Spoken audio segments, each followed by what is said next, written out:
Welcome back mga kaaldab. Ito na naman po ang inyong lingkod, si Mr. Destiny at magbibigay po tayo ng pinakamainit na update po ngayon sa social media mga kaaldab. Nakakatuwa naman po itong mga pag-uusapan po natin. Base po ito mismo sa social media at syempre ebidensya at resibo. Sabi ko nga po sa inyo, dito naman po kayo sa channel ni Mr. Destiny.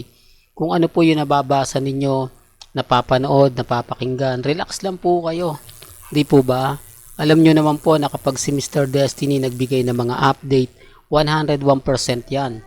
Di po ba galing po mismo sa social media, sa Instagram, sa Twitter, sa Facebook at sa mga website. Ganun naman po yung ina-update natin eh. At lagi kong pinapaliwanag, pabor man o hindi, kailangan alam po ninyo.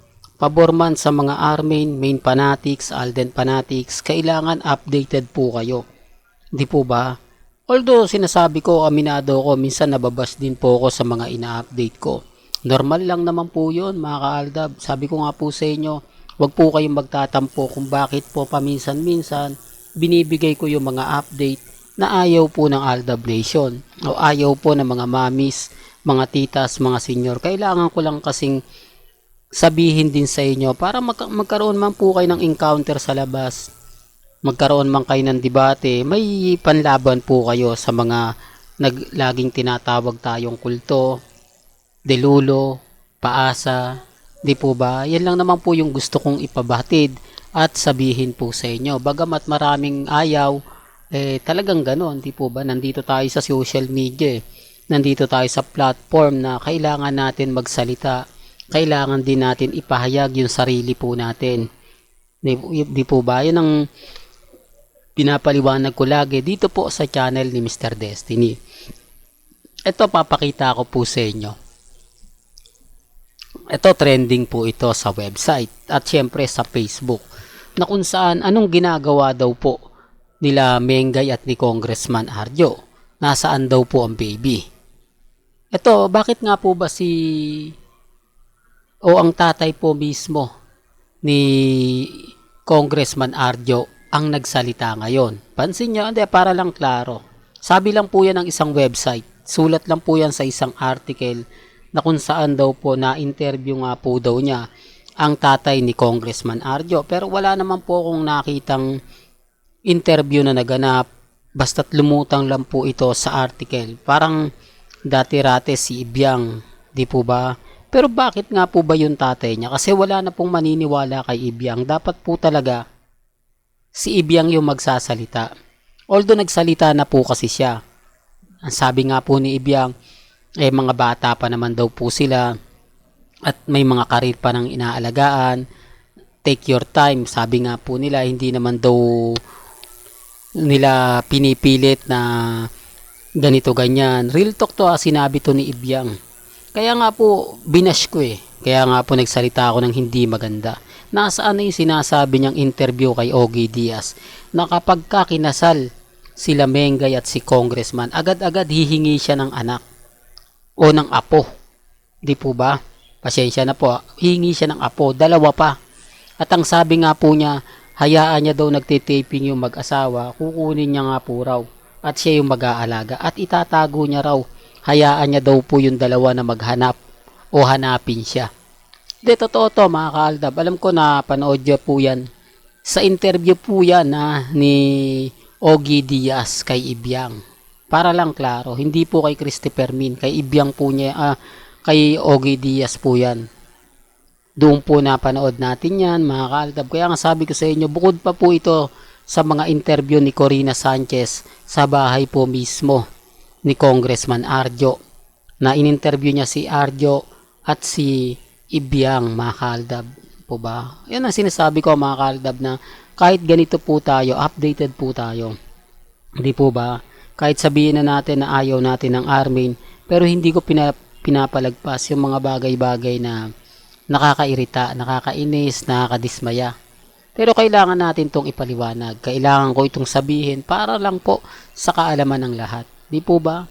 Pero bago natin ituloy itong update na to, kung bago ka lang sa channel na to, at isa kang true-blooded Aldab Nation na nagmamahal po kila Mengay at Isoy, tama po ang channel na pinuntahan mo, kaya consider na po kitang bagong subscriber. At huwag mong kalimutang i-share ang mga video po natin sa mga mami, sa mga titas, at sa mga senior. Remind ko lang po sa mga dumadaan at bumibisita. Itong channel ni Mr. Destiny, wala po ritong pilitan. Binibigay ko lang po yung update na kung saan naman po talaga pinag-uusapan. Hindi ko to pinopromote para lang po ipalandakan sa inyo ng ganito ganyan. Binibigay ko lang po yung idea na kayo na po bahala magkomento. Na dati-rate si Ibyang ang malakas, ngayon parang tiklop na po siya.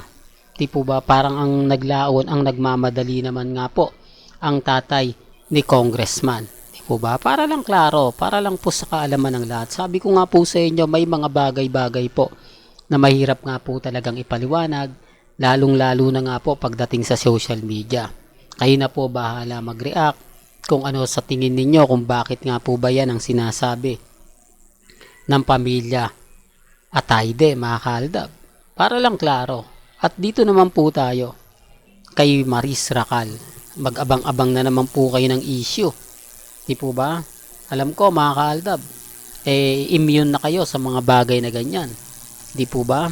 Lalo na po pag Aldab Nation ka. Kasi bagong malilink na naman kay Alden Di po ba?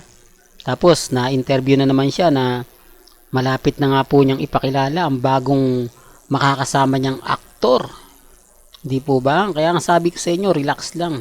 Kampante lang. Malay nyo, di po ba? Bukas sa Makalawa.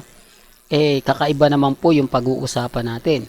Kakaiba naman po yung mga bagay-bagay na mapapaisip din po kayo. Sa dami po kasi ng mga nababasa natin sa Instagram, sa Twitter, sa Facebook. Di po ba? Yung mga komento na sinasabi nilang ganito o sinasabi nilang ganyan. Normal na lang po yan. Sinasabi ko lang po ito para aware din kayo. Kasi hindi naman lingid sa inyong kaalaman na kapag si Alden Richards ang nag-react, si Alden Richards ang nagsalita, talaga naman pong pinagpipiestahan. Kaya nga po, baka bukas sa Makalawa, eto na naman ang issue. Di po ba? Well, hindi ko sinasabi maghihiwalay itong si nasa dulo ng dila natin yung karelasyon ni Blanco ba yun? Na karelasyon ni Maris Racal. Hindi ko mabigkas mga kaaldab. Pasensya na po kayo.